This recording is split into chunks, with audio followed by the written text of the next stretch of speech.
abana ndashaka turirimba ineza ndatunganiwe Yesu yaviriye amaraso anyoza ibyaha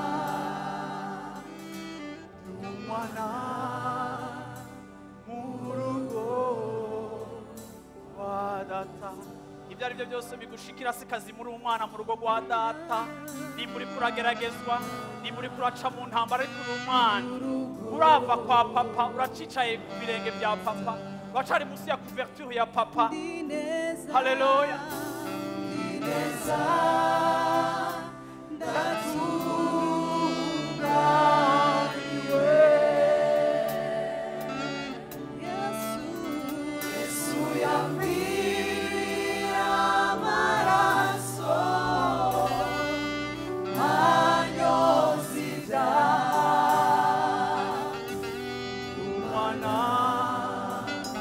mu rugo wa data umwana mu rugo. Haleluya. Yes. ineza Ndatunganiwe ko ngiri mu nzu kwa papa, ndatunganiwe ko ngiri hafi yiwe, ndatunganiwe ko ni kwa papa. amaraso anyoza ibyaha umwana mu rugo kwa data.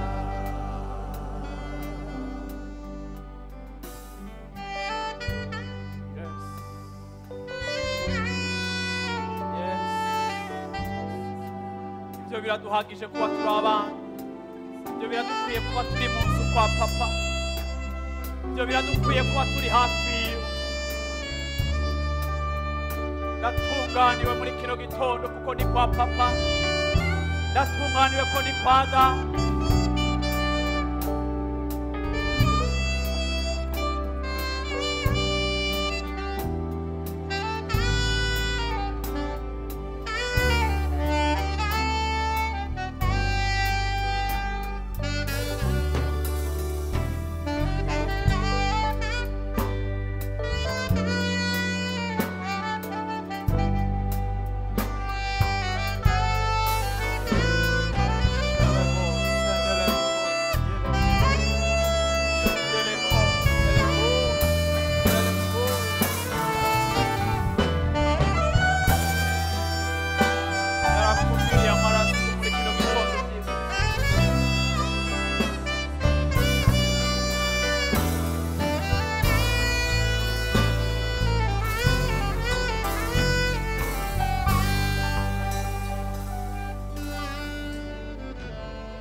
Uyu munsi ndashaka gushimikira muri Zaburi ya 23 hano hantu kuri uyu murongo uhera ku murongo wa 4 havuga ngo mbere naho noca mu mwonga w'igitutu c'urupfu sinzogira ikibi ntinya kuko uri kumwe nanje. Sinzogira ikibi ntinya kuko uri kumwe nanje. Inyobozo yawe n'ubuhiri bwawe nivyo bimpumuriza. Ku murongo wa 4 haravuga ngo naho noca mu mwonga w'igitutu c'urupfu sinzogira ikibi ntinya namba. Umutwe w'ijambo ry'uyu munsi shaka ko twiga ko riravuga ngo umutekano w'Imana mu mipfunda yacu canke mu mipfunda y'ubuzima. Umutekano uhoraho, security y'Imana hagati mu bihuhusi by'ubuzima bwacu canke imipfunda y'ubuzima bwacu. Uyu mwanditsi yavuze ikintu gikomeye ku murongo wa 4, ariko arerekana akamaro ko kubana n'Imana, ariko arerekana ingene duhiriwe igihe Imana iri mu buzima bwacu, igihe Imana itegeka ubuzima bwacu, ariko aratwereka amahirwe dufise. Aravuga ngo uhoraho n'umwungere wanje sinzokena, ariko kandi ashimikira kuri iki kintu cerekana ubwa mbere na mbere yuko nimba warakijijwe, nimba wizera Imana, hariho security, hariho umutekano hariho amasezerano, hariho ukuzigamwa kw'Imana kuri ku buzima bwawe. Rero mu kuvuga ngo sinzokena nimba uhora hari umwungere wanje, twarabivuze ku munsi wa Mungu, ukugukena kuhofleta canke kuhopresenta ama aspect menshi y'ubuzima bwacu, si amafaranga gusa ariko kandi n'ibintu byose umuntu ashobora gukenera mu buzima bwiwe, kumererwa neza mu mutima, uravyumva, kugubwa neza, kugira ubuzima bwiza, kuzigamwa, kurindwa mu buryo butandukanye. Aravuga ngo uhoraho n'umwungere wanje sinzokena. Ni ukuvuga ngo yerekana yuko aussi longtemps ubuzima bwacu buri munsi y'ukuboko kw'Imana, hariho gutekana ku buzima bwacu, hariho ibimenyamenya canke hariho ivyemezo bitugahantisa yuko ubuzima bwacu buzorushiriza kuba ubuzima burimo kunesha. Kuri umurongo wa 4 ati naho noca mu mwonga w'igitutu c'urupfu sinzogira ikibi ntinya namba. Naho noca mu mwonga w'igitutu c'urupfu. Aha Dawidi mu kwandikiye Izaburi arahokonesa yuko ubuzima bwacu dushobora guca mu bihe bigoye, ibihe biremereye.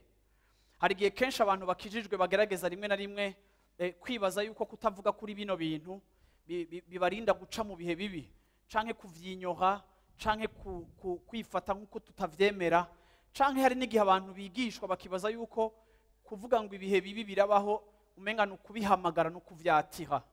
Ariko kandi ndagomba kubabwira yuko nta nyungu nimwe dufise nk'abantu bakijijwe canke nk'abantu b'Imana yo kudiriwa canke yo kugabanya ukuri kw'ijambo ry'Imana. Ariko ukwizera kwacu kugomba kuva mu kumenya ukuri kose, hama tugahangana n'ikintu cose dufise gusobanukirwa, ariko kandi tutagize semblant nk'abinyoha ibintu bimwe bimwe, kuko ivyo naho uvyirengagiza iyo bije bigasanga utiteguye birahenura ubuzima bwawe. Amen. Rero aravuga ngo naho noca mu mwonga w'igitutu c'urupfu, naho n'abandi ko ndaca muri situation zigoye. Nibagiye guhakaze abantu bariko barakurikirana kuri internet, bariko barasuiva message. Imana namwe ibahezagirane natwe aho mwicaye mu masalo yanyu hirya no hino mu bihugu. Imana ibagirire neza kuba mwashimye kubana natwe muri kino gitondo. Rero ubuzima bwacu Dawidi yarabitahura akavuga ati naho noca mu mwonga w'igitutu c'urupfu simvuga yuko uri umwungere wanje, simvuga yuko ntazokena kuko nzokwama ndi mu bihe vyiza, ariko ndemera yuko naho ibihe bibi bizoshika mu buzima bwanje nkaca mu mwonga w'igitutu c'urupfu sinzogira ico ntinya namba, kuko no muri ivyo bihe bibi uhagararana nanje. Muri kino gitondo ndaje kubwira umuntu wese ngo hariho Imana ihagararana natwe. Hariho Imana ihagararana natwe mu byo ducamo byose. Hariho Imana ihagararana natwe mu byo duhura navyo byose. Hariho Imana ihagararana natwe mu rugendo rwacu. Amen. Imana ishimwe cyane. Usomye muri Matayo igice c'indwi, Yesu yigishije yerekana ikintu gikomeye ku buzima bwacu, kuko na Yesu ntiyashatse ko abantu biwe, uravyumva, bayoberwa. Yesu yarigeze n'ahantu hamwe kuvuga ngo ibigeragezo ntibizobura kuza. Hari n'igihe yabwira abigishwa biwe aravuga ati nabonye Satani ariko arabansa bagomba kubagosora. Haleluya. Ariko nabasengeye. Yesu yarereka abigishwa biwe uko ibihe bibi bibaho. Yesu yarababwira ngo asangwa jewe nk'umwigisha wanyu, uravyumva, barantutse bakamvuma, nimba barabikoreye umwigishwa ntibazoreka kubikorera abigishwa. Akabategura guhangana n'ibintu byose, akabategura guca mu bihe byose. Mu bisanzwe ukwizera uretse ko kuduha kwakira ibitangaza no kwakira amasezerano no kwinjira mu masezerano y'Imana, ariko ukwizera kutubashisha no guca mu bihe bigoye, ariko kandi tugahagarara tudacobogoye canke tudahakanye ukwizera kwacu canke tutiyanduje, ariko tugahagarara nk'abantu b'Imana. Ukwizera kuradushoboza guca mu bihe byose. Iyo uri umuntu wizera uramenya uti ibihe byose bishobora kuza mu buzima bwanje, Imana turahagararanye. Naho noca mu mwonga w'igitutu c'urupfu sinzoba ndi kumwe nawe. Iyo onya ni facteur izana mu buzima bwacu umutekano, sécurité. Uravyumva, kumva dushikamye, kumva ko duhagarariwe, kumva ko hari uhagaze impande yacu. Yesu ashimwe cyane. Amen. Yesu ari kararangiza muri iki gice ca Matayo aho yavuze ibintu byinshi mu gice c'indwi kiraryoshe kwiga ko canke gusoma ko. Ababwira ikintu gikomeye, ababwira kubijanye no kumva no gukora. Muribuka yuko ku munsi wa Mungu twako turashimikira kuri ku bijyanye no kumva imana no kumva ijwi ry'imana. Amen. Aha kuri umurongo bakavuga ngo kumva no gukora. Ku murongo wa 24 aravuga ngo uwumva aya majambo yanje wese, Matayo 7:24, akayakora asa n'umuntu w'ubwenge yubatse inzu yiwe ku rutare. Isegenya iragwa, inkukura iratwaza, igihuhuta kirahuhuta, bisurira kuri nyanzu ntiyagwa, kuko yari imase ku rutare. Ariko uwumva aya majambo yanje wese ntayakore asa n'umuntu w'imburabwenge yubatse inzu yiwe ku musenyi. Isegenya iragwa, inkukura iratwaza, igihuhuta kirahuhuta, bisurira kuri nyanzu irasenyuka, kandi isenyerana ryayo riba rikomeye. Yesu arangije ayo majambo yose, ishengero ritangazwa n'inyigisho ziwe. Bwana asifiwe sana. Amen. Yesu yabwiye abigishwa biwe ikintu cari gikomeye, agerageza kubereka abigishiriza ku bintu basanzwe bazi mu buzima bwa misi yose, abereka yuko bikenewe cyane mu buzima bwabo yuko baba bubatswe ku rutare. Yesu yiyerekana nk'urutare tugomba kubaka ku buzima bwacu, ariko abishira mu kigereranyo abayuda bashobora gutahura, kuko iki gisagara yari arimo cari gisagara cubatswe, kandi uburyo abantu bubaka amazu yabo cari gisagara gikunda guhura n'ibihuhusi. Ivyo twe mu Burundi ntitubizi cyane gose, uretse ko bihora bishika. Hari n'abantu twagiye ejo bundi gufasha, muravyibuka, bari ariko bo byari byavuye hanini no ku mazi menshi yaje, ariko kandi kenshi n'inkurikizi y'ivyo bihuhusi. Yesu yerekana yuko mu buzima bwacu hashobora kuza igihuhusi.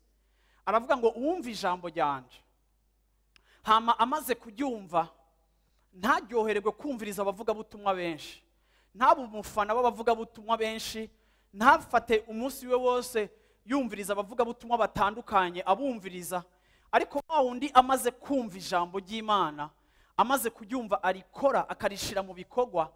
Yesu aravuga ngo uyo ameze nk'umuntu yubatse inzu yiwe ku rutare. Ati igihe ibihuhuta vyaje, umuyaga ugahuha, uwo muyaga iyo nzu ntiyashoboye kunyiganyizwa kuko yari yubatse neza, yari yubatse ku rutare.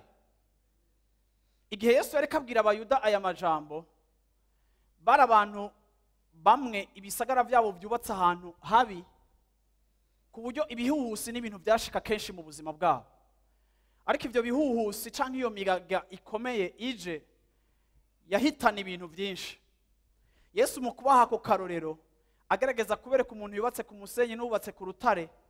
Ico gihe bakubaka bakaja muri profondeur, bakinjira kure, bagashika hafi no ku metero 9 bubaka fondation y'inzu isanzwe, inzu ntoya. Abubaka murabizi yuko inzu isanzwe ntoya ntigira fondation y'imetero 9. Ariko kandi basanta bubaka ngaha mu Burundi canke n'abandi bubaka ngaha mu Burundi. Mu Burundi tugira Imana ko dufise ikirere ciza, wo kubaka n'inzu mu vyondo ikamara n'imyaka 30 itarahenuka, kuko ntituri mu karere tugira ibibazo byinshi vy'imiyaga ikomeye canke ifise uburemere. Rero iyo tuvuze ibihuhusi canke iyo Bibiri ivuga ibihuhusi, ni terme abantu bakunda gukoresha. Hari gihe kenshi twe tutayumva cane kuko tutarabona neza ici gihuhusi gishobora gukora mu buzima canke mu mibereho y'abantu. Ariko Yesu kenshi yavugiye mu rurimi rw'abantu batahura ivyo ari karavuga, nico gituma akoresha imigani, agakoresha uburorero buri hafi y'ubuzima bwabo kugira ngo bashobore gutahura ici ijambo ry'Imana rivuga. Agafata ku bintu vyumvikana rero batahura kugira ngo abigishe ici ijambo ryiwe rishaka kubatahuza. Aravuga ngo rero ngo ico gihuhusi kije kigasanga fondation iri ku musenyi, iyo nzu naho yoba ari nziza, iyo nzu naho yoba isizwe amakurere agezweho, iyo nzu naho yoba ifise igihagararo ciza, inguvu zayo canke ubwiza bwayo buri apparent burushiriza kuba ubutaco bumaze iyo igihuhusi kije. Hari igihe ushobora kubona ubuzima bw'umuntu ukabona umuntu arahagaze neza, ukabona umuntu arifashe neza. Igihe uraba umuntu ukabona umenga umuntu n'umuntu by'ukuri ameze neza, w'umwizigirwa, ahagaze neza, ubuzima bwe bupanze neza. Ariko kandi kenshi igihuhusi iyo kije mu buzima nico kiza by'ukuri kuvaloriza bya bindi byo hanze biboneka, canke igihuhusi kikaza kubititura tukavuga ati bwa bundi byasa neza ariko nta force. Yesu rero yereka abantu yuko mutubakiye ku ijambo ryanje, mutumvise ijambo ryanje ngo murishire mu bikorwa, mutumvise ijambo ryanje ngo murikore, mutumvise ijambo ryanje ngo ricike imibereho y'ubuzima bwanyu, mutumvise ijambo ryanje ngo muryubakire ko ricike ibyo mwemera by'agaciro canke amavaleur mubakiye ku buzima bwanyu.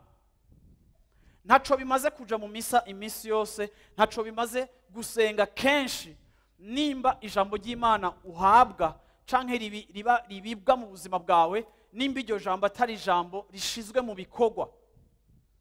Turabahigwe iyo iri jambo twumva igihe umwungere wacu ariko aravuga, igihe umwami wacu ariko aravuga. Turabahigwe igihe ivyo ariko aravuga bifitaniye isano n'ivyo tubamwo. Aho niho honyene hariho security yacu mu gihe c'ibihuhusi no mu gihe c'imiyaga ikomeye.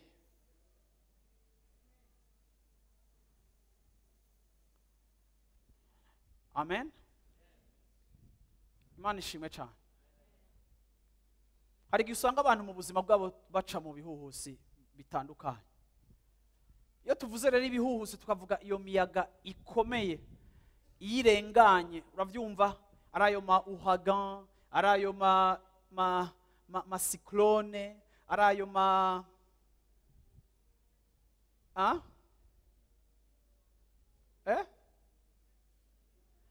Katrine ni izina rya ouragan cyangwa iz'intuze ya, kuko barabiha n'amazina, sivyo?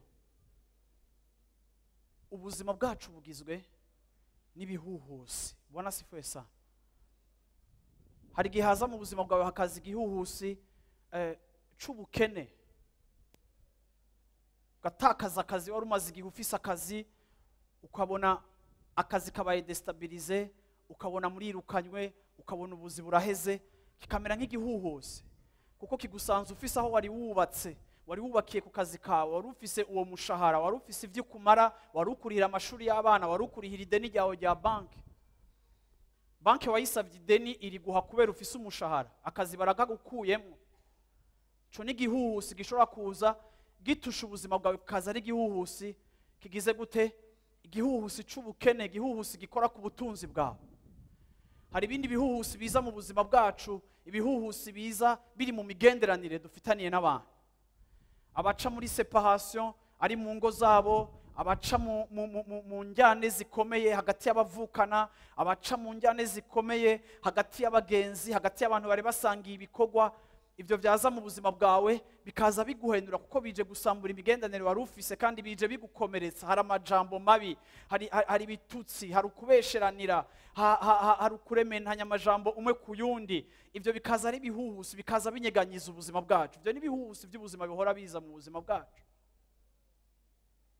Hari igihe mu buzima bwacu haza ibihuhusi, hakaza ibihuhusi vy'ingwara, ukaronka diagnostique mbi, bakakubwira ngo iyo ngwara urwaye usigaza iminsi mike yo kubaho canke ntikira.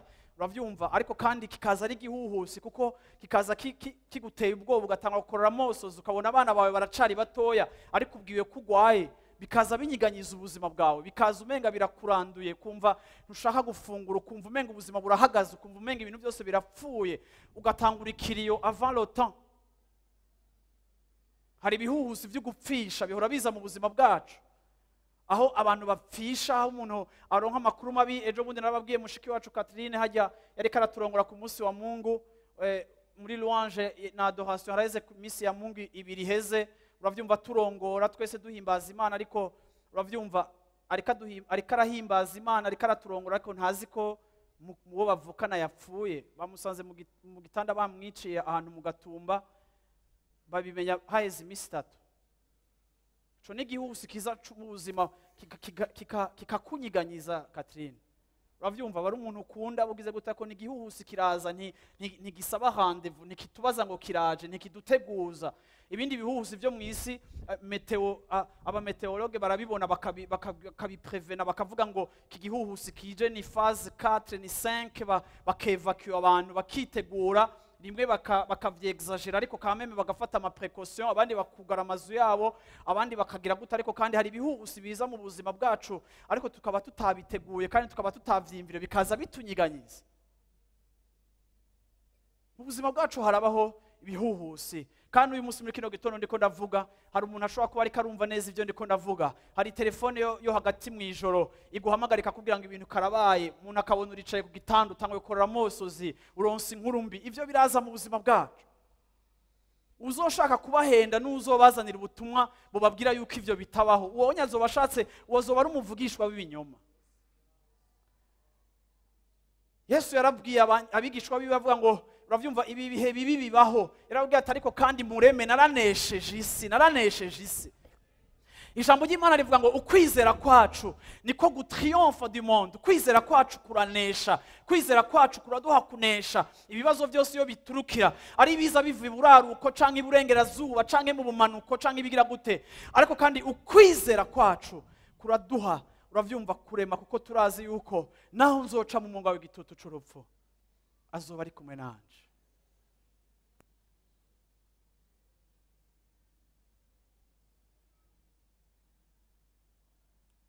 sivyo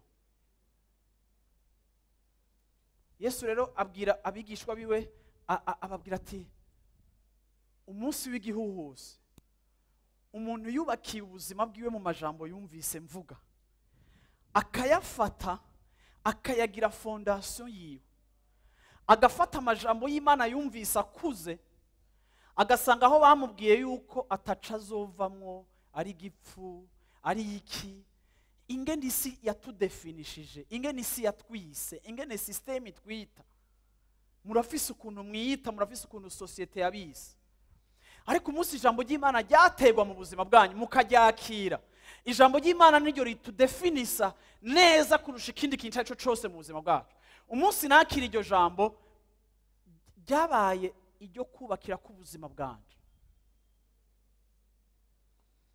mu minsi yahera naravye emission nk'izo zerekana ivyo bihuhusi hari igihuhusi caje muri eta ya Texas muri 2008 nariko ndaraba iyo emission ico gihuhusi cari gikomeye cyane citwa Gustave kenshi barabiha amazina bakavyita amazina hariho za Katrina hariho za Rita uravyumva barabiha amazina bakabiha n'ubukomezi ico gihuhusi caraje muri Texas kuko ari ahantu hahurirana n'imiyaga yo muri Ocean hari epfo kandi hari amakuha ashushe nagize gute wamusanga muri Sud ya Amerika yama iri menace n'ibintu vy'imiyaga mu maeta ari epfo muri 2008 ico kintuzi caraje kiramerera nabi agace ka Cuba kiramerera nabi agace ka burya buire buri hajya ariko n'agace kigisagara kimwe kiri muri Texas epfo cane hafi kimaze gukubita ico gihuhusi kirasambura ibintu byose cyari gifise umuvuduko udasanzwe kandi murazi yuko bene ivyo bihuhusi yo bije kenshi kiza gihera muri iyo miyaga yo mu mazi ihurirana hama kandi kigakrea umuvuduko mu mazi kigahagurutsa amazi hamwe wasanga nk'ico cari gifise inkomezi zidasanzwe usanga gifise nk'imetero zishika kuri 5-6 zisha zivyura amazi haca haza ikibazo c'amazi amazi akinjira mu bisagara hakaba inondation iyo bene ivyo bihuhusi bije kiraza kigatwara amatara kikayahitana abantu bakabaho bakamara iminsi ico gisagara baravuze ngo haramaze iminsi ata amatara bafise ata kintu kimwe gifise amatara ibitaro bidafise amatara ibintu byose byabaye urudubi amazi yinjiye bimura abantu bashika ku miliyoni igisagara kirimo cibimura abantu bashika ku miliyoni 2 kugira juste bakwepa imbere yuko ico gihuhusi kiza kirahitana kirasambura amazu atagira ukwangana kirabomagura amazu kirahenura hakujya muhora mubibona ico benshi babonye muri mwebwe ni igihuhusi cyo kuri periode ya Obama citwa Katrina mwarabonye ingene cakoze ibara aho usanga ata muntu numwe inzu yiwe yasigaye amazu yose yarahenutse ariko rero abantu muri ako gasagara kabaye affecte cyane n'ico gihuhusi kuko hari abo usanga hababaye kurusha ahandi, bariko baratembereza indege hejuru bagerageza kuraba ivyononekaye, hamwe usanga televiziyo zigenda kwerekana ivyononekaye muri ico gisagara. Bashitse hejuru ico gisagara hariho inzu imwe yari isigaye ihagaze, akazu kamwe, inzu imwe yari isigaye ihagaze. Banyeneyo bayibonye baratangara kuko bayibonera ku mateleviziyo banatije byose inzu yacu yakize, inzu yacu yasigaye. Rero rimwe hari igihe umuntu aca yibaza ati none gabasha abo bantu aho hantu gute abantu bahubaka, ni gute aho hantu habomoka bagasubira kandi bakagira gute?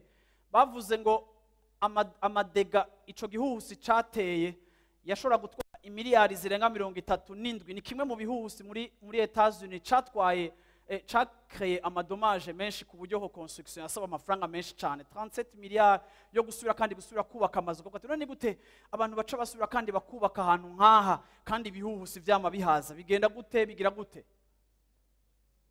Ni gute abantu bubaka hafi y'amazi gutyo kandi ari ahantu hama hari mena? Ariko kandi umwanya umwe bavyibaza ukavuga uti none ni hehe ahantu wo kubaka mu buzima hatagire gihuhusi? Ni hehe? Nta hariho. Gishobora kuba atari igihuhusi cyo hitana inzu yawe, ariko aho turi hose hari ibihuhusi biza bigahitana ubuzima bwacu.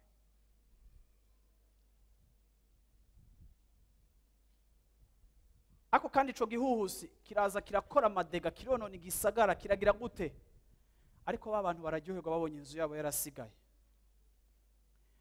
Ariko aba bantu ikintu kibatandukanya n'abandi benshi, igihe hari igihuhusi caje ubwa mbere kirahitana amazu, basubira kandi kubaka igisagara muri ako gace nyene, iyo famiye yarafashe iravuga ati ubu rero ko igihuhusi cahitanye inzu yacu ya mbere, ama-assurance akaturiha kenshi leta canke eta federal irazi gasuporta ayo mantuze kubera ama-eta ubwayo ataba afise amafaranga akwiye yo guhepara ivyo bintu, n'ama-assurance akintervena, barasubira kandi barubaka.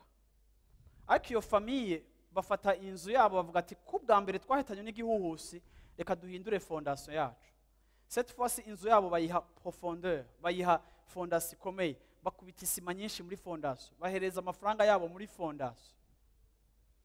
Igihe igihuhusi cagarutse kigahitana igisagara, ya nzu isigaye ni yabo, ariko kandi si yabo gutyo gusa, ariko nuko leson y'ivyabahitanye ubwa mbere yabateye muri moment ya reconstruction, byabateye gufata ama précaution, barahindura baravuga ati reka twubake inzu yacu ku rutare, reka tuyifortifie, reka tuyirenforce, reka tuyanracine, reka tuyishinge ikomere ku buryo naho hazogaruka ikindi gihuhusi itazohitana.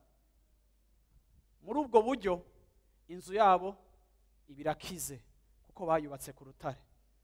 Ndakwipfurije na wowe ngo inzu y'ubuzima bwawe uyubake ku rutare rwiza. Haleluya. Haleluya. Amen. Yesu ashimwe cyane. Amina.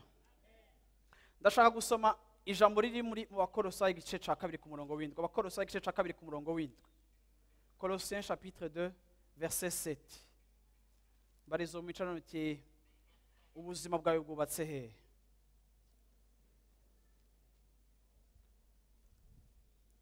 Bose bashaka kugira ngo ku rutare.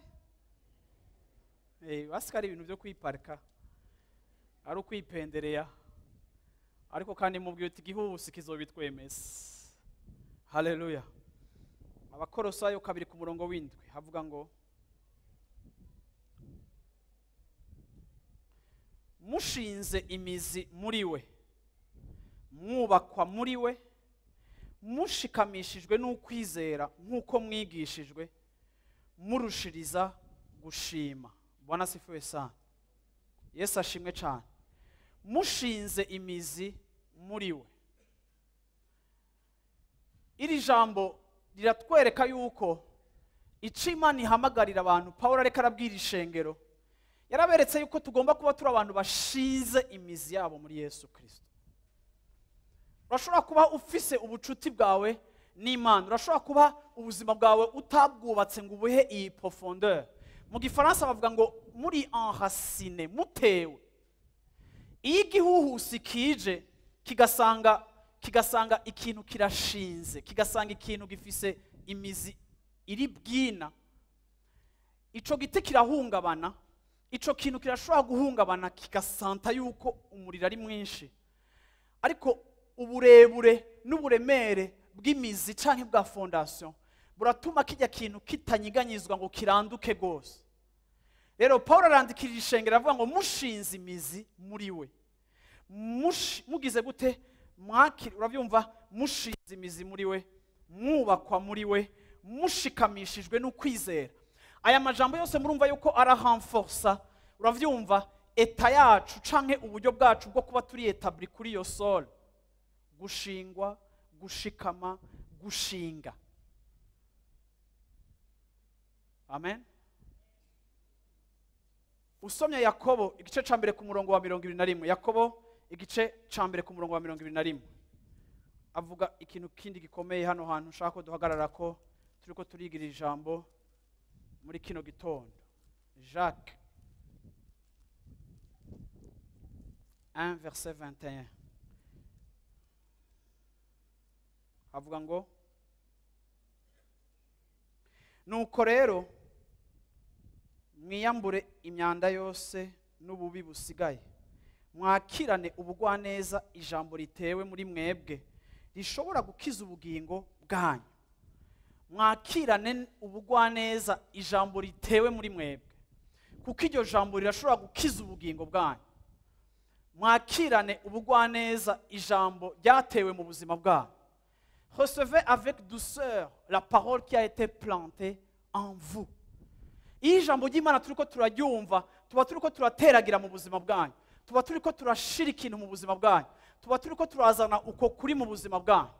Uko kuri kwatewe mu buzima bwawe, Paulo canke uyu mwanditsi Yakobo aratubwiye ngo uko kuri kurashobora gutabara ubuzima bwacu. Mbebe udutabara ryari? Nigihe uko kuri kuri integre, nigihe uko kuri comprise, kuri appliquer, uko kuri twamaze kukwasimira, uko kuri kwacitse conviction y'ubuzima bwacu, uko kuri twamaze kukwambrasa nk'ikintu twubakiye ku buzima bwacu, uko kuri kw'ijambo ry'Imana ryatewe mu buzima bwanyu kurashobora kubatabara. Ntihavuga ngo mubike mu mitima yanyu canke ngo mwakirane ubugwaneza amajambo aryoshe mwumva. Ariko hari amajambo y'Imana twumva akaba aremereye, ariko kandi akaba ari ay'Imana. Hari amajambo y'Imana twumva akaba atatubwira amakuru meza ku bijanye n'ingene isi imeze n'aho ikiraca.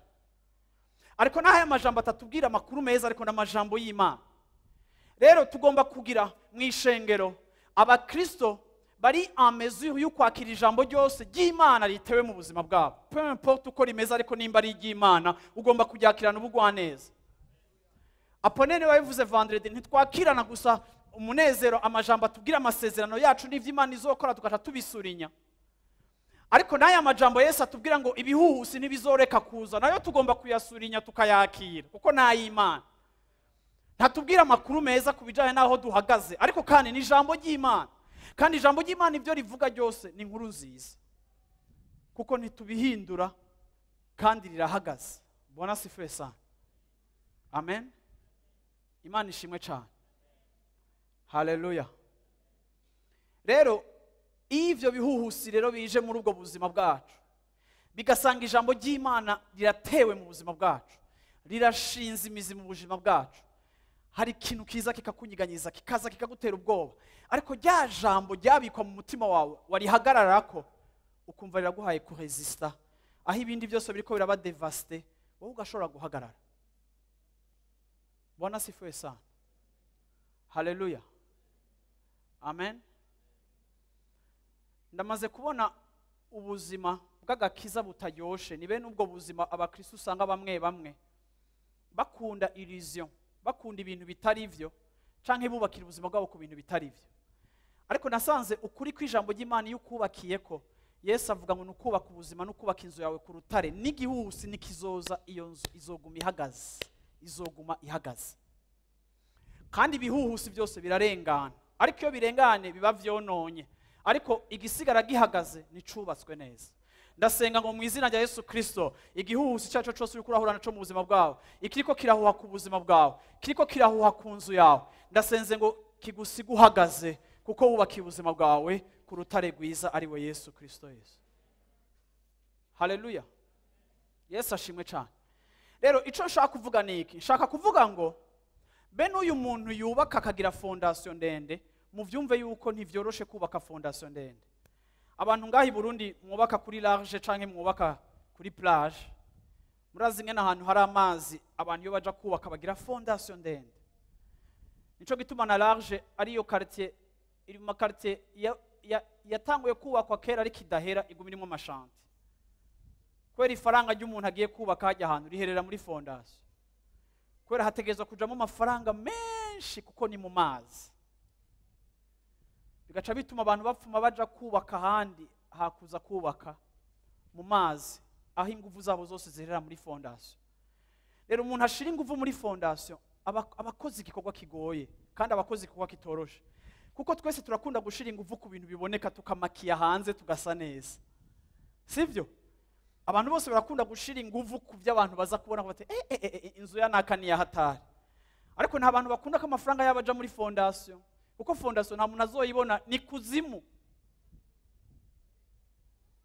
Nta muntu azovuga ngo wow, inzu oya fondation ni yarara n'ubucafu bw'isima butagira nakarangi. Nico gituma nuno munsi eglise iriko yubaka abakristo bari superficiel. Kuko nature yacu turi superficiel. Abantu barakunda gushira inkomezi ku by'abantu babona. Ariko kandi tukibagira yuko ubuzima bwacu bw'impwemu bugomba kubakirwa mu ibanga. N'ibintu abantu batabona hanze, ariko kandi bizogira inkomezi yacu. Nico gituma mu gihe cy'ibihuhusi abantu benshi barahenuka bakava mu vy'Imana, bakava mu vyizegwa, bakava mu nzu y'Imana, bagatakara, bagasubira ku byo badashwe, bagasubira ku byo bahevye, bagasubira hirya, bagasubira inyuma, bagasubira mu isi, bagasubira guca ku biraro byagomba kuba byaraturiwe, bagasubira kwamprenta les voies za kera, bagasubira kurondera satisfaction mu byabamara inyota kera. Kubera iki? Kuko mu buzima bwabo ntibigeze bubakwa agakiza kabo ku rufatiro rwiza, ntibigeze bashira importance ku rufatiro rwabo aho rwubatse.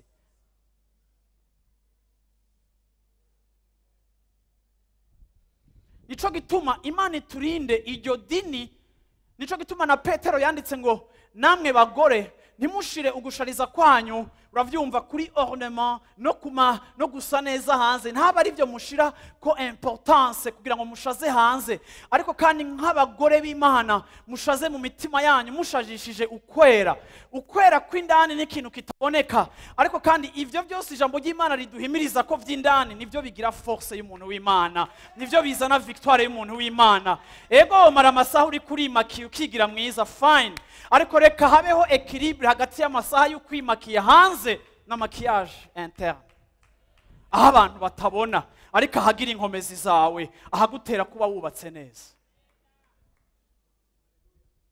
Kuko ivyo dushariza hanze ntibiresista igihuhusi. Iyo kize kirabidevasta kandi byari byiza, kandi icika perte. Nico gituma Yesu yavuze ngo uwo muntu n'umwubatsi w'ikijuju, kuko igihe umuyaga waje naho afise finissage nziza, akaba afise amatara ari importe, akaba afise plafond yavuye hanze, akaba afise amaproduit yavuye hanze, agatekera amakontenere, akagira finissage nziza, abantu bose bakaprecia. Bibiri mwita ikijuju kubera umunsi w'igihuhusi byose byarahenutse n'ibifise valeur. Bibiri kamwita ikijuju kuko nta kuntu hoshira valeur ahantu hadaproteja ukayinyoha ahazana sécurité na protection.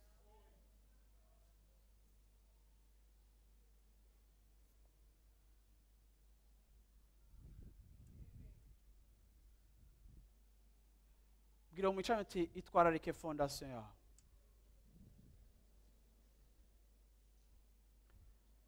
Haleluya. Ndashaka kuvuga ibintu bine ndangiza. Ibintu bine mu buzima bwacu tugomba kubaka neza, tukubakira ubuzima bwacu ku rufatiro rwiza. Yesu ashimwe cyane. Yesu ashimwe cyane. Haleluya. Muri ivyo bihuhusi biza mu buzima bwacu tutabihamagaye, hari aspect zine canke domaine zine nshaka gutusha ko ku buzima bwacu.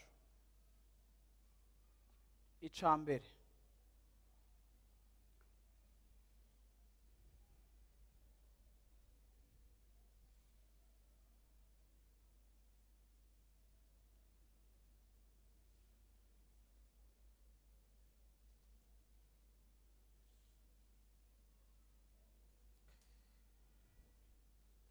icambere mu buzima bwacu tugomba kuba dufisemo urufatiro rwiza. Icambere ngomba kuvuga ni identite yacu, akaranga kacu, abo turibo. Amen. Iki ni ikintu cambere ngomba gushimikirako. Iyo kenshi abantu b'Imana ndakunda kubona abantu bariko baraca mu ngorane, urugo rwawe ruko raca mu ngorane, ukaba bamenya amakuru mabi kubijanye n'urugo rwawe, ukaba bamenya amakuru mabi kubijanye n'umutahe wawe washize ahantu, ukaba bamenya amakuru mabi kubijanye na centre ya intérêt yawe yatewe n'ikibazo. Ikintu cambere zo kwama wumva abantu bibaza bavuga ngo Mana kubera iki jewe, ariko kuki jewe ibintu binshikiye, ako Mana vy'ukuri je ndi umwana wawe, Mana vy'ukuri jewe vraiment vy'ukuri jewe nigiki nakoze, je ndi umwana wawe vy'ukuri jewe. Iyo habayeho gutandukana, iyo habayeho ico kibazo, iyo habayeho gutegwa n'ingwara, iyo habaye ico gihuhuzi, ikintu cambere umwansi azoza kwiyataka ko yiyataka kuri karanga kawe, identite yawe, icurico. Satani agerageza kukirometa en cause. Mbega wowe wari kubura umuntu w'Imana, Imana ntiziga mu mutahe wawe. Mbega wowe wari kubura umuntu w'Imana, Imana ntirinde umwana wawe, raba yahiye, yagize accident, yagize ikibazo, ariko kwere buno nyene ikintu cambere Satani agerageza kukwereka yuko vy'ukuri wowe uri wa undi Imana ikunda, w'Imana yikundiye, vy'ukuri wowe Imana iragukunda kwere, Imana iragukunda. Abantu benshi mu bihe byabo bibi barakekeranya ukwera kw'Imana ku buzima bwabo, barakekeranya urukundo rw'Imana ku buzima bwabo. Abantu benshi barakekeranya umugambi w'Imana ku buzima bwabo ico barico. Abantu benshi barakekeranya ukwera kwabo, akabati mbega Mana nigiki nagucumuye ko kugira ngo jengo vy'ukuri ngo ikamyo yanje ibihejeje guhenuka. Ijambo ry'Imana rivuga ngo izuba ryakira abeza n'ababi, n'imvura igwira abeza n'ababi. Uravyumva? Kugira ngo ibibazo bigushikire si kimenyetso cyuko wowe udakundwa cyangwa utari uw'Imana. Ibibazo bishika mu buzima bwawe, ibihuhusi mu buzima bwawe, ntibishikira b'Imana idakunda, ntibisobanura yuko Imana hari ico yakugayeko. Ariko ibihuhusi bishobora kuza mu buzima bwawe, bishobora kuza bipfuye kuza, bihushe bigahenura. Uravyumva? Imana igapermeta ko bishika mu buzima bwawe, ariko kandi ntibisobanura ko Imana ikwanka, ntibisobanura ko utejejwe, ntibisobanura yuko wanduye, ntibisobanura nécessairement non. Ibihuhusi birashobora kuza mu buzima bwawe, ariko kandi iyo udatahura neza icurico muri Kristo Yesu, nico kintu cambere utangura guhungabanamwo, ukumva uri kuranyiganyizwa kuko nturi sûr na identité yawe. Haleluya. Yesu ashimwe cyane. Amen. Ugomba kwizera ko wejejwe. Haleluya. Ugomba kwizera ko wakunzwe n'Imana. Ugomba kwizera yuko uravyumva Imana yacunguye umushaha wawe, yuko Imana yatunganije ubuzima bwawe. Ugomba kwizera ko uruwera wa Kristo, urakundwa n'Imana. Ibiriko biraba hanze ntivyanira, ntibivuguruza, ntibihometa en cause ivy'Imana yakoze ku buzima bwawe. No, no, no. Nimba utanguye gucanganyikirwa muri ubwo buryo, birerekana yuko ico gihuhusi cagusanze utari fonde mu buryo bwiza kubijanye na identite yawe.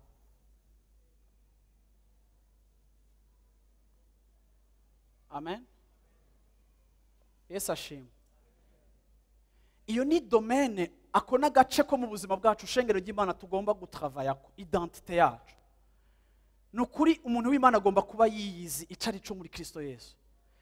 Kandi nta kindi kitubwira ico turi cyo muri Yesu atari ijambo ry'Imana. Nico gituma amajambo agomba kuba atewe mu buzima bwawe, ari amagazine mu buzima bwawe, warasobanukiwe neza nico Yesu yakugize. Ico kintu g'abakristo bantu b'Imana mugomba kuba ari ikintu mwatahuye neza. Nta mukristo n'umwe arenza umwaka umwe mu gakiza agomba kuba yinyoha icari cyo muri Yesu Kristo, identite yiwe. Kimwe mu bintu dushimikira ko iyo twigisha abantu ijambo ry'Imana turashimikira ku kintu kijanye na identite, kuko utazuriwe ntumenye ingene ugwana. Kubera ingene umwana wo mu nzu aharanira uburenganzira bwiwe, sico kimwe n'ingene umukozi mu nzu abuharanira, ntibanganya amadroit. bose ikibatandukanya ni akaranga, identite. Umukozi ari mu nzu kubera kontra, ariko umwana ari mu nzu kubera ari samuragwa. Afise ubunywane, afise lien de sang, imuha uburenganzira ku vyase, naho yoba akiri umwana, ariko ni futur héritier. Ivyo abo bantu babiri umwe wese atahura icari, umwe yicara muri salon adugije amaguru, sigaye mbona n'abakozi mu mazu yicara muri salon agafata telecommande akicara muri salon nyene ukasanga yadugije ibirenge, woze wagize gute kwe kucumuka nkamira gucyo umwana ukamureka akaduza amaguru. Ni identite, sivyo? Sivyo?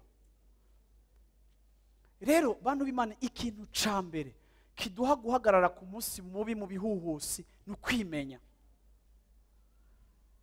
Ni ukwimenya.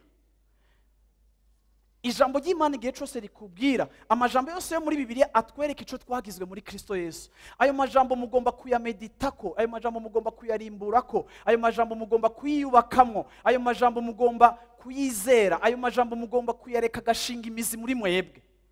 Hari igihe ndakuramutsa ngo Yesu ashime ngo wera wa Yesu, kaza musunuka yashaka Yesu duwera.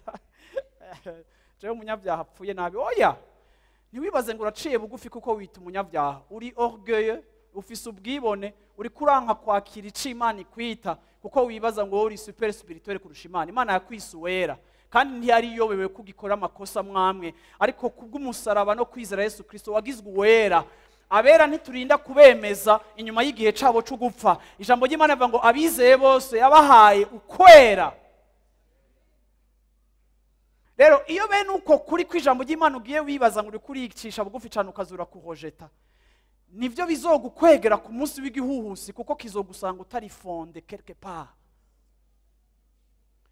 Nico gituma Imana iriko iratubwira ico turi co muri Kristo Yesu tugomba kucakira. Imana ikavuga ngo waremwe mu buryo bw'igitangaza, uri w'igiciro, uri careme kidasa n'abandi bantu abari bo bose. Hama abantu bose bakaba bakuze bakubwira ngo usa nabo ufise urusura rubi. Ugomba guhitamwo kwakira yuko ufise urusura rubi canke uri wafo, canke ukakira ico Imana ivuga ngo nakuremye mu buryo bw'igitangaza, nakuremye mu buryo Imana yarakwiyumviriye ko irakwiyumvira ko abakwita kutari mwiza nibo, ariko yoyo yakwise kuri we. Nahawe ho guhitamwo kwakira ico yo ivuga mu gishingo cyo kwakira ico abantu bavuga, kuko je trouve mon identité, je me définis mieux, nisanga ndi bien présenté mu ijambo ry'Imana kurusha uko isi imvuga ninge ni presenta.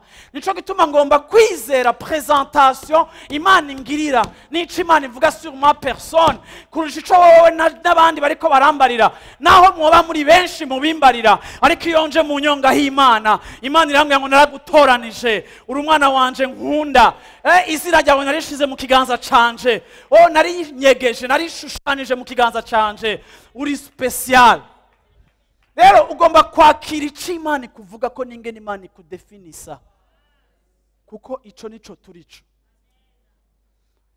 Igihuhusi kije rero mpangana naco dans ma position d'enfant, pana d'esclave. Niyo ngiye gusenga Imana, singenda gusenga Imana uravyumva njugumira umenga ndiko ndayisegerereza, nza gusenga nk'umwana aje kubwira papa. Idini rimbwira ngo iyo nje kubwira Imana ngomba guca bugufi nkabanza nkituka, ngomba kuba nifasha ukunuku na gutya, uravyumva, ngomba kuba ngize gutya. Idini rafise ingene nyereka ingene ngomba gusenga Imana, ngomba kubanza kwisuzugura no kwita amajambo yose mabi. No, iyo nje imbere y'Imana sininda kwidiminiwa no kugira gute ndaca bugufi kuvyo nkeneye guca ko bugufi, ariko ntibikeneye kubanza kwituka no kwitirofa kugira ngo Imana ici singeneye kuyimanipula ngo nimbere yuko nsenga ibizi conje gusaba, ariko yampamagaye gusenga kugira ngo yubake ubucuti na jewe nayo, kandi kugira ngo nzohore menye ivyakozwe yuko ariyo yabikoze. Nibuka yuko hariho twasangiriye igisabisho nayo ikanyibutsa nguribuka ko ku musozi wanje nakwishuye, nkamenya ko Imana yishura. Impamagara gusenga apana kuko itazi ivyo nkeneye, ariko kuko ishaka kunywana nanje kandi igomba gupartager nanje amasouffrance yanje, kugira ngo mu gihe canje cyo kubabazwa sintakaza umutwe umutwe ngo nje kuraguza n'ibindi, ariko mu gihe canje cyo kubabazwa nze gukontempla gloire yayo, ndabe mu nyonga hayo. Uko umuntu wanje wo hanze ashishikara kubora, niko umuntu wanje w'indani arushiriza kuba mwiza. Hanze turababazwa, ariko indani turatunganywa rwose, tukambara ubwiza, tugasayangana, tukerekana icubahiro c'Imana, kuko muri presence yiwe turambikwa. Yesu ashimwe cyane, Yesu ashimwe cyane. Ntituri bagoyigoyi, ntituri abantu basega, ntituri abantu bahenutse. Ego turababajwe, ego ndashobora kuza imbere y'Imana nkavuga nti Imana ndababaye, ariko kandi ndaremye, kuko naho nzoca mu mwonga w'igitutu c'urupfu so uri kumwe nanje. Haleluya, amen. Havuga nti Imana, ndumva umuntu wanje wo hanze ariko arambugwa, hari agasuzuguro ndiko ndacamwo, nakuze batamvuga, none uyu munsi ndagezweho, bamvuze kandi ibyo bamvuze bimwe sibyo, ariko kandi sinshobora gukwira aho bageze hose, kuko bamvuze baciye mu iradiyo, je ntayo mfise, sinoshika iyo nkuru yashitse, ndenganya abantu bandavye, n'utanzi nibaza kwanzi, kuko nibaza ko yumvise bya bindi bamvuga. Nkavuga nti Imana, naho bitari biri vyo, igihe umuntu wanje wo hanze ariko arambugwa, umuntu wanje w'indani wewe arushirizwa gucika mushasha muri Kristo Yesu. Uko uranyigisha guca ku gikombe cyo kuba brise, haleluya, no kudahagarara kuri gloire yanje ninge n'abantu banzi neza, nakotoye haragaswa takabaye canke hari ikintu kitagenze neza, ndacavuye ivyondo biranyuzuyemwo, mbega no hagarara nkanezerwa nkashima kandi mfise ivyondo. Yes, kuko uri umunezero wanje, nta kindi nirata atari wewe, kuba narakumenye niwe munezero wanje. Ibisigaye byose no vyambugwa, navutse ndi gusa, nzosubira mu kuzimu ndi gusa. Haleluya, aho niho satisfaction yanje. Imana igacikeka, urabona ko bwabona ka reputation kawe keza kari kagutuma uhora ugenda utambuka mu bantu wumva umuntu kuko bakuvuga neza. Wabonye none uracatambuka neza, oya ntambuye gutambuka kujya kutagororotse, uravyumva bamvuze, ugomba kwirata muri jewe kandi ikintu kindi na cyeco cyose. Rero ibyo byose ibyo bihusa Imana iremera ko biza, n'uri muri mu gisa nk'ico hagarara neza. Amina, amen. Identité yawe muri Kristo Yesu. Urambona abantu bapfa bagapfa bagahwera kuko badashaka kwerekana agafaiblesse kabo, canke icabananiye, canke inzara irakwishe, ariko warezwe bakubwira ngo nta ugira gutya hage gute. Muntu w'Imana, ntiwigirire nabi, twese turi hano. Ufise ikibazo kivuge, nturi wa mbere agize ikibazo, yacupfa tukubona kandi uri hagati yacu, uri kuratumara amazi, vuza induru, utabagwe, ugirirwe neza, kuko birabaho. Ivyo uri kuracamwo n'abandi babicamwo, n'abandi bahura navyo. Haleluya, amen. Ariko kandi rimwe na rimwe iyo identité yacu ihagaze kuco turi nico twagizwe n'abantu, biratugora kwakira ibihe bibi ubuzima bwacu buriko buracamo. Kigira kabiri, tugomba kuba twubatse neza mu buzima bwacu gikomeye, kandi numva ko tugomba gutahura.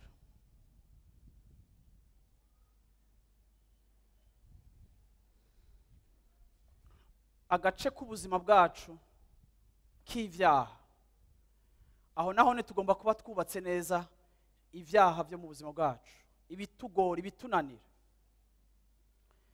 Ndagomba gutandukanya kategori y'ivyaha mu buzima bwacu kugira ngo unyumve neza ico nshaka kuvuga. Yohana wa mbere gice ca mbere ku murongo w'8 havuga ngo, nimba uvuga kutakoze icaha uburi kuribesha, nimba uvuga kudakora icaha uburi kuribesha, kandi ukuri ntikuri muri wewe. Ijambo ry'Imana rivuga yuko twakiriye akamere k'Imana, twamurikiwe n'umuco, turi abana b'umuco, nuko rero tubaho mu buzima dutambukira mu muco. Bisobanura ngo icaha nk'abantu b'Imana dukijijwe, icaha si eta yacu iri permanent, si ikintu tudibamyemo, si ikintu tubamwo, kuko twaramurikiwe n'umuco kandi dusa nk'Imana twakurikiye, dusa nk'Imana, dusa nka Yesu wo dukurikira, tugenda dusa nawe. Ariko ndagomba kwagira umunsi muri kino gitondo, nta muntu ari ngaha adahora acumura, nta muntu ari ngaha atagwa mu caha. Ariko icaha nshaka kuvuga ni caha mu buzima bwawe umaze kubona ko kikugora kandi cama kigukubita hasi.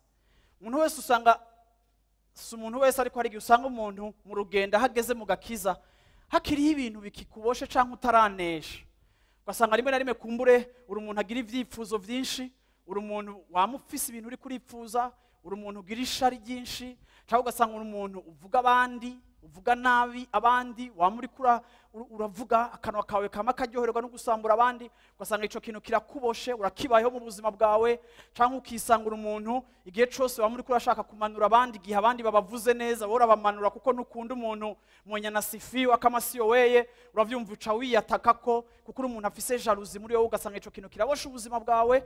Hariho n'ibindi bintu usanga bituboshe ibyaha mu buzima bwacu, ibyo kenshi twita addiction. Hari abantu usanga ngaha baboshwe na pornography, uravyumva. Hariho abantu ngaha usanga baboshwe n'ikintu c'ubusambanyi gikomeye, hari abantu usanga baboshwe n'ingeso yo kwiba, hari abantu usanga baboshwe n'ingeso zitandukanye ziba mu mutima wacu, n'ibiki ugasanga ni ikintu ubuzima bwawe bwama bubamwo, uraboshwe n'akaborego, urashaka gukurikira Imana, urakunda Imana ariko wamukubitwa hasi.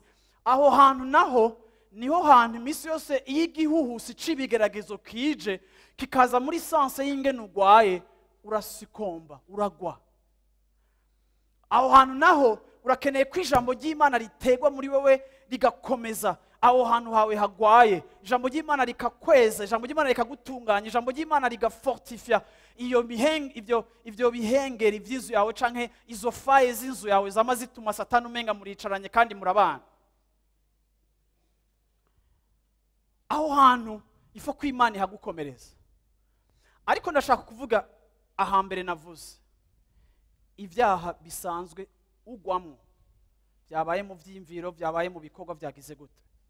Bantu b'Imana ndashaka kwibutsa iki kintu. Mwishengero twese ngaha turafise ibyaha tugwamwo, ibyaha dukora, akantu kagucamwo, uravyumva.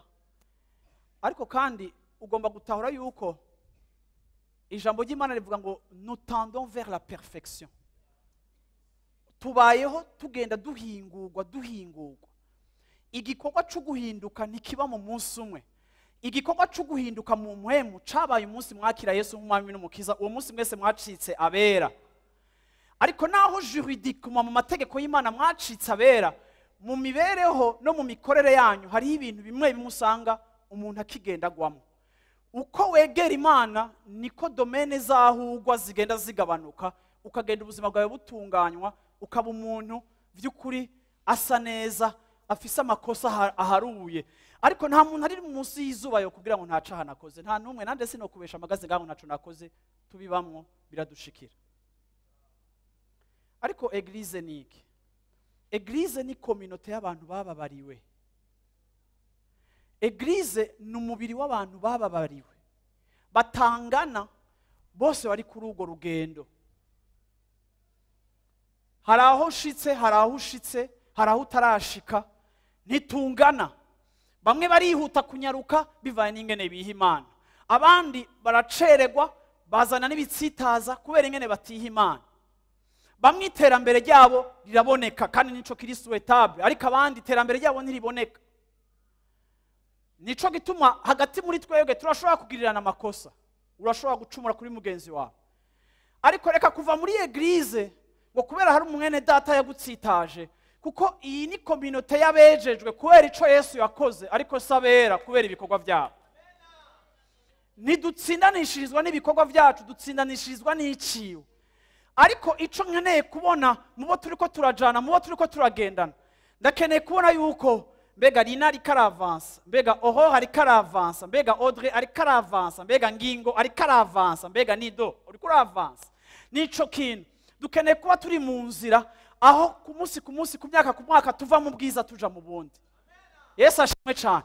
Rero igihe turi kuri iyo nzira, nkahura na Apollinaire tukagongana, akangonga nanje nkamugonga, ariko ikiri important si domaine zacu tukigwayemo. Ikiri important mbega turi ku nzira yo guhinduka, turi ku nzira yo guhindurwa mu ishusho rya Kristo, mbega turi muri urwo rugendo. Nta kintu kibabaje n'igitsitaza nko kubona umuntu atani ivyo arimo. Ni umumambre wa eglise ariko si umumambre muri uru rugendo. Eglise turashobora kwimuka uravyumva. Ariko kandi agakiza tugomba kuba turiko turamuvinga, tugomba kuba turiko turavansa. Naho naba mfise amakosa ihangane. Ijambo ry'Imana rivuga ngo icuma gikarisha ikindi. Mu baririmbyi hari abatsitaza abandi, mu bandi hari abagira gute. Twese turiko turafashanya, twese turi muri urwo rugendo. Ego twese birashobora kuba bitugoye, bamwe turafise aho twavuye, hari abatarabohoka neza. Ariko kandi tugomba gusanga mu ishengero hariho ijambo rya encouragement, aho undi yankuraje mugenzi wiwe, bandanya bizoshoboka. Ego nakoze icaha, ego ariko asanga wakoze icaha nuwo kwizigirwa, nuwo kubabarira, kandi wibaza katagikora arihenda kandi ahenda umutima wiwe. Ariko bana bato, wakoze icaha muri mwebwe niyihane. Hagomba kubaho attitude, hagomba kubaho umuco mwiza wo kwihana, hagomba kubaho kwihuta kwihana, hagomba kubaho kwanga inzira zacu za kera, hagomba kubaho kwanga ibikorwa byacu by'umuntu wacu wa kera. Aragomba kwiha podium, aragomba kwaparesa, aragomba kwajisa, ariko tukagenda tumucecekesha. Paulo yaravuze ngo nshinyize umubiri wanje kugira ngo inyuma yo kubwiriza ubutumwa abandi nande sizosange ntemewe n'Imana. Hama hariho action aho tugomba kwama twicinyiza. Gukosa si probleme, ariko kandi uri mu rugendo rwo guhinduka. Uko imyaka igenda, les choses évoluent. Amen. Bwana sifiwe sana. Rero naryoheye kuba mu mubiri wa Kristo ugizwe n'abanyantege nke batandukanye, abantu bari imparfait. Ariko kandi iyo ndakuravye sindakurabira muri faiblesse zawe, ariko ndaba Imana yakonoye ikakwita umugororotsi kandi ukira umusutwa. Havuga ni Imana ni gute ushobora kwita umuntu wisutwa umugororotsi? Imana ikavuga ngo none wowe urandusha kugororoka. Oya sindakurusha, niko namwise rero, kuko amaraso yanje yaramwogeje. Amaraso yanje ari tellement fort et puissant ku buryo faiblesse ziwe nizanira ico namugize. Kanatsinda ari mu nzira yo guhingurwa, kuko harakaranga k'Imana kari muri twebwe. Amen. Bwira umuco ati unyihanganire rero. Biriko biraza. Biriko biraza. Biriko biraza. Wazi ikintu nasanze umuntu w'impwemu no mudefinisa kuba ari umuntu yihanganira abandi kurusha ibindi bintu byose. Ingene ushobora kwihanganira umuntu adasa nk'uko wibaza ko akwiye gusa, ariko ukamuherekeza, ukamwereka urukundo rw'Imana. Amen. Kigira gatatu, uretse ko kuri ico naco tugomba tuba turi abantu bahagaze mu ijambo ry'Imana kugira ngo ritwubake ahantu hacu hagwaye. Hari amajambo menshi y'Imana avuga ku bijanye no kubohoka k'ubuzima bwacu. Hari amajambo menshi y'Imana yadresa ku byaha by'ubwo ari bwo bwoko bwose dufise mu buzima bwacu. Ayo majambo y'interiorize yiyamediteko. Amen. Urashobora gusoma muri Zaburi ya 18. Zaburi ya 18. Canke reka mvuge Zaburi ya 62 kugira ndazigire nkeya. Siko. Zaburi ya 62. Hallelujah. Amen. Psaume 62, verset 1 na 2. Havuga ngo 62, 1 et 2. Mana umva gutakamba kwanje, zirikana gusenga kwanje. Nihenze navuze 62, 62. Umutima wanje uhwekereye ku Mana yonyene, niyo agakiza kanje kandurukako, niyo gitandara canje yonyene nagakiza kanje, ni gihome kirekire kinkingira. Amen. Ariko ndahagarara kuri ijambo rivuga ngo umutima wanje uhwekereye ku Mana yonyene. Umutima wanje umedita. Hari ikintu ca meditation kigomba kuza mu buzima bwacu. Tugomba kuba abantu bafata umwanya wo kumedita kuri iri jambo, kuko ijambo urimbura kukaryimvira ko riraja kure mu mutima wawe, ukaribika, ukarimemoriza. Ushobora kurimemoriza kuko Imana ivugira mu ijambo ryayo, ijwi ry'umwungere wacu rivugira mu ijambo ryayo. Mugomba kuba abantu mufata amajambo ukamemoriza. Mugomba kuba abantu bafata amajambo afitaniye isano naho tugwaye, naho tugwira kenshi, kugira ngo iryo jambo rizane transformation. Nta kintu gishobora guhindura umuntu, ikimoko ntigihindura umuntu, na diagnostique yo kwa muganga rimwe na rimwe irananira kwihindura abantu. Yababwira ati nimuhagarike ibi mwagwaye, umuntu aragoye guhindura, nta kintu gifise kapasite yo kumuhindura. Ijambo rirahindura, ijambo riratubohora, ijambo rifise ubukari, rirashobora gutandukanya jointure na ame, rirashobora gutandukanya igufa n'umusokoro, rirapersa, rirapenetra. Ijambo ry'Imana rirasepara, riratandukanya ibintu. Rero iryo niryo twubaka ko kugira ngo dushobore kunesha aho tempete ya tentation ishobora kuza mu buzima bwawe. Iryo jambo uhagaze ko nijye utebe ugahagarara ukavuga ati ijambo riravuga ngo uzopfukamira Imana yonyene. Igihe Satani aje kuguha gloire, amaze kubona ko ushaka gloire, ushaka gutegeka, Satani akaza kubikofra kuri plateau akavuga ngo mfuka musengere, ariko nawe ku ijambo warimize waryakiriye ukavuga nka Yesu ngo ijambo rivuga ngo nzopfukamira Imana yonyene. Ndabishaka ariko sinshobora gusikomba kuri tentation kuko ijambo ritewe muri jewe ntirinyemerera gupfukamira ikindi kintu na kimwe atari Imana. Nico gituma nshobora kuvuga ngo no, ico nico bita kubaka ku rutare, kuba wubatse mu ijambo ry'Imana. Amen. Ica gatatu, intumbero. Intumbero. Kenshi ibihuhusi by'ubuzima bije biraza bikatunyiganyiza, ugasanga umuntu hari intumbero y'ubuzima Imana rero yamutahuje, ugasanga umuntu Imana yaraguhamagaye. Ndagomba kwibutsa yuko nimba Imana yaragusize, nimba Imana yaremeye kuvuka ukabaho, hari intumbero Imana yashize ku buzima bwawe. Nimba utarapfa haracari ico uriko urashitsa mu buzima bwawe, mu kibano cawe, mu gihugu, muri famiye yawe. Twese dufise ubuzima bufise intumbero, hari intumbero y'Imana iri ku buzima bwacu. Ariko kandi ibihuhusi bije, ibihuhusi ni kimwe mu bintu bigomba kutuvana mu ntumbero. Ugasanga umuntu arahagaritse icyo Imana yari yaramushize mu mutima kubera haraje igihuhusi cy'amafaranga kirakubuje gukora ibyo wari kurakora. Haraje igihuhusi cyo gucanamo n'abantu ugahagarika ibyo wari kurakora.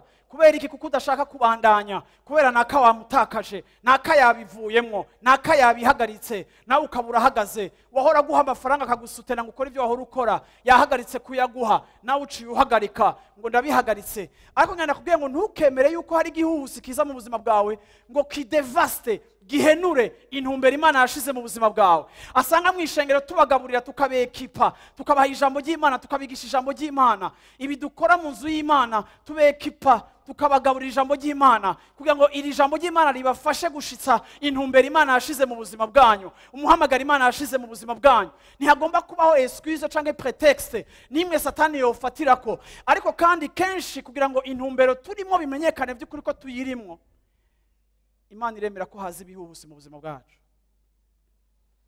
Kuko ibihuhusi birakumenyesha by'ukuri yuko wahamagawe canke utahamagawe.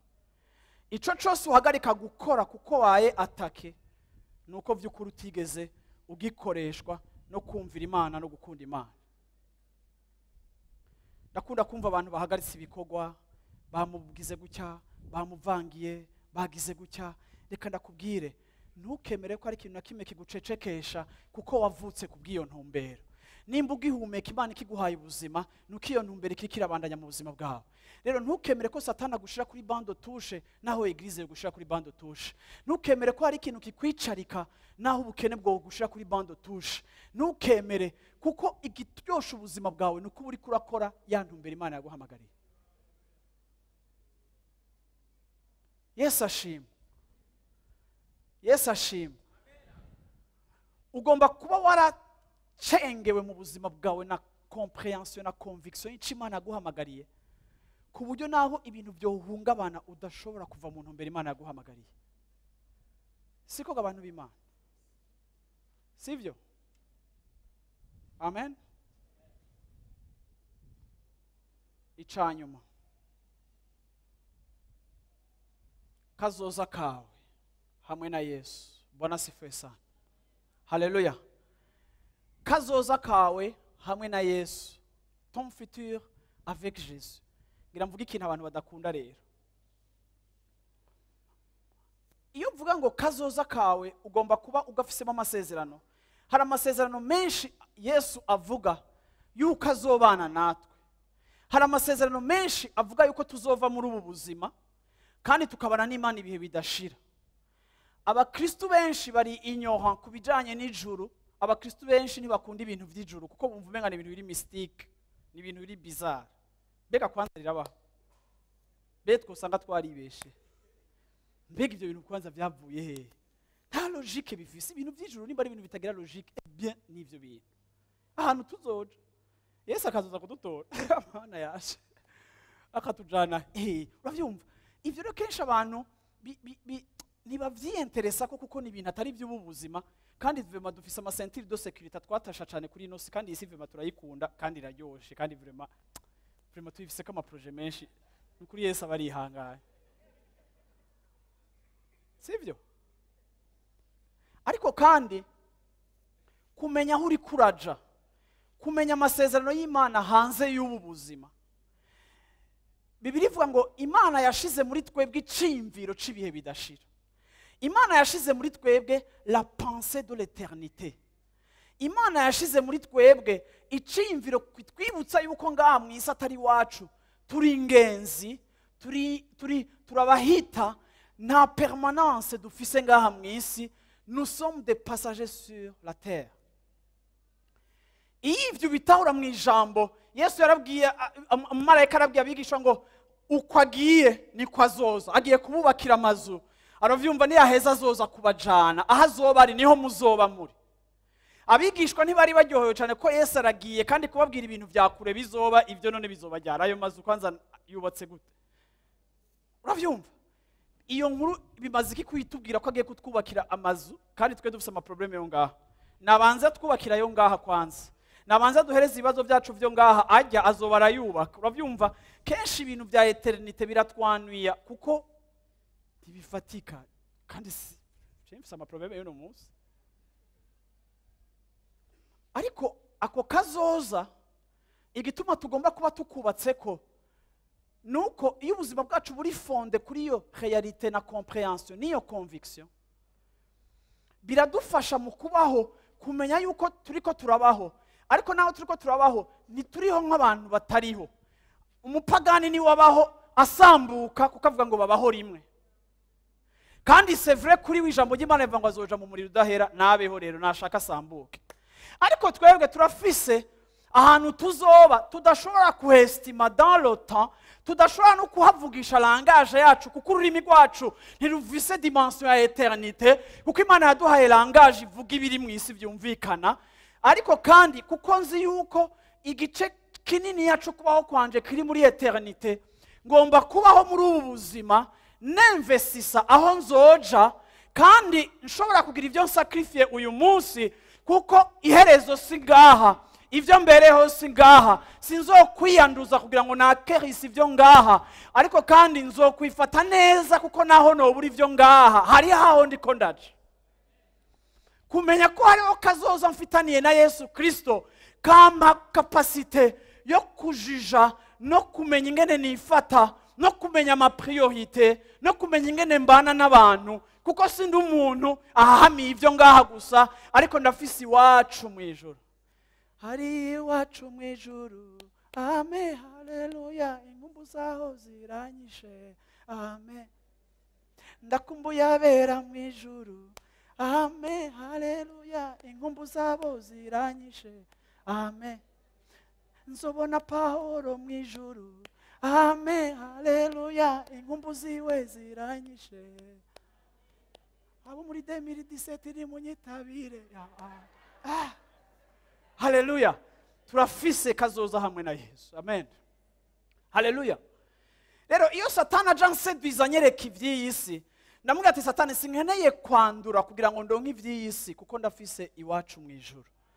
Imana irashobora kubimpa neza, ariko nitobimpa ubuzima bwanje ntibugarukira ngaha, ariko kandi nabitse ubutunzi bwanje aho abansi n'abambuzi badashika, aho ingese zidashika, aho niho mwijuru, niho nabitse, aho ntashobora gutwagwa ivyanje. Investissement yanje muri ubu buzima, mbayeho non seulement n'investissa muri ubu buzima, ariko j'investis aussi dans l'éternité.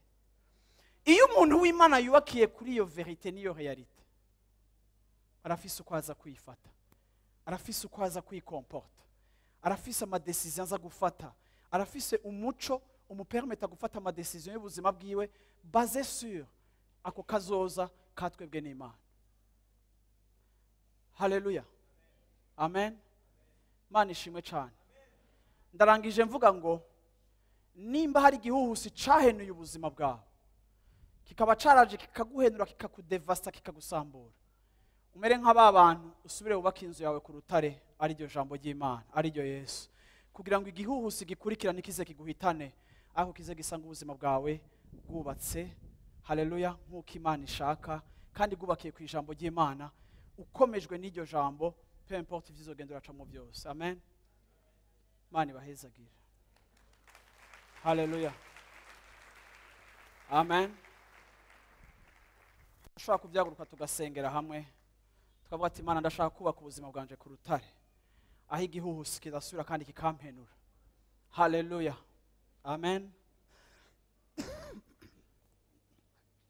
Amen. Haleluya.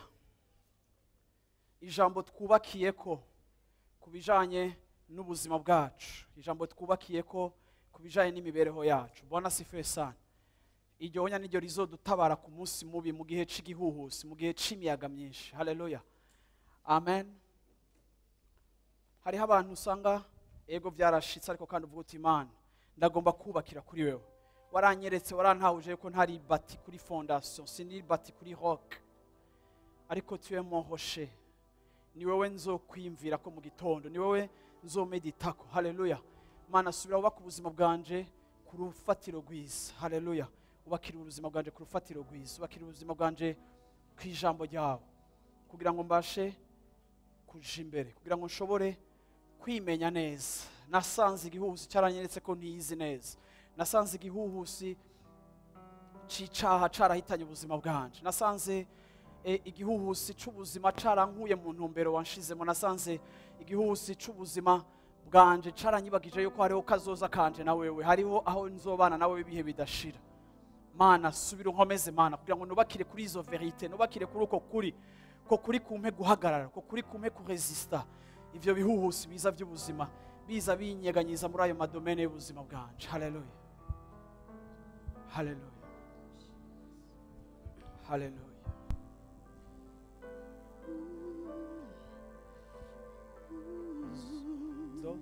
Zoza mu bwiza bwawe.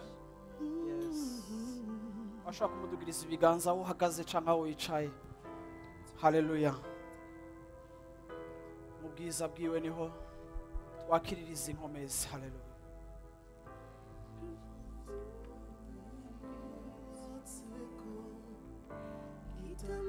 Haleluya. Yes, Lord.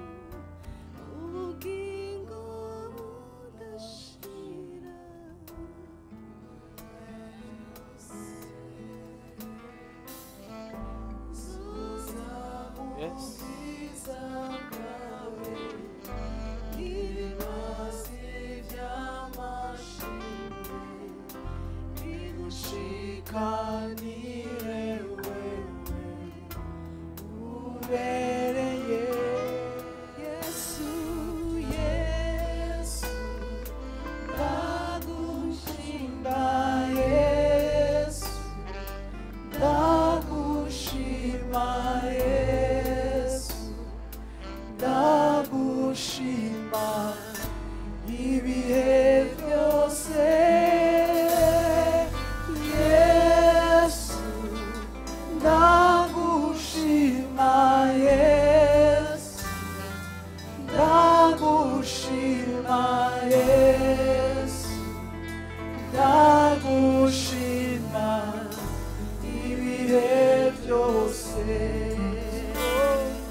Ibimazi vy'amashimwe bigushikanire wewe ubereye,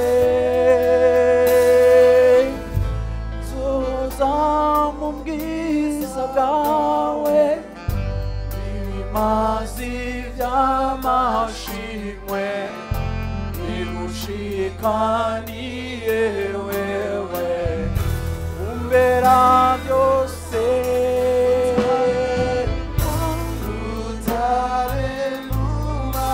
Rutare nubatse ko bwanje umbera byose umbera byose mwami ndagushima mwami ndagushima mwami ndagushima ibihe byose mwami ndagushima mwami ndagushima mwami ndagushima ibihe byose. uri ngaha anyura avuga uti igihuhusi carahitanye ubuzima bwanje carasambuye ubuzima bwanje uhamagara Imana uvuga uti Imana subira wubaka ubuzima bwanje ma hari ibyansambuye hari ivyanyononye hari ibyankuye aho nari nubatswe hari ibyahushe ku buzima bwanje bironona hari ibyatwaye umuco n'umunezero wanjye hari ibyaje bikora ku butunzi bwanje hari ibyaje bikora ku magara yanje hari ibyaje bikora ku migenderanire yanje hari ibyaje bikora ku banje hari ibyaje birahuha aho byari biri byarahitanye nta kigisigaye ariko Mana kuri uyu munsi muri kino gitondo ndatahura yuko ari wowe urutare ngomba kubakako ndatahura yuko ari wowe ugomba kunyubaka ndagomba yuko ari wowe ugomba kuresoho ubuzima bwanje ndatahura yuko ari wowe ugomba gusubira kandi kunsananura uragomba kunyubaka igihe igihuhusi caza nari nubatse ku musenyi nico gituma narahitanywe ndahitanwa n'akabonge ndahitana n'amarira adahera ndahitanwa n'ikibazo gikomeye ariko Mana muri kino gitondo abera bawe ishengero ryawe Mana uragomba kuresoha uragomba gusubira kuntera aho wari waranteye uragomba gusubira kandi kuntera aho nakomerekeye niho uzonyambikira aho nakomerekeye niho uzompera intsinzi aho nababariye niho uzonzanira ubwiza aho nagwanirijwe niho nzoneshereza aho natakarije niho uzonyambikira igitsibo Mana gendera ubuzima bw'ishengero ryawe gendera ubuzima bw'umuntu wese ari hano hantu. Oh, dévastation est la dévastation est passée, la destruction est apparue. Abantu bawe barababaye Mana ariko muri kino gitondo Mana ndavuze musubire kurestohama subira kurestohama subira kurestoha uwo muntu yasambutse Mana subira kurestoha uwo muntu yababajwe Mana subira kubaka uwo muntu Mana yahenutse. Haleluya haleluya. Imana igukiza aho wababaye Imana igushumbusha aho wahenutse Imana igukomeza aho wahenukiye aho watakarije aho ibyawe byahitanywe aho urugo rwawe rwasambukiye Imana isubire kandi restore mu izina rya Yesu Kristo. Haleluya haleluya.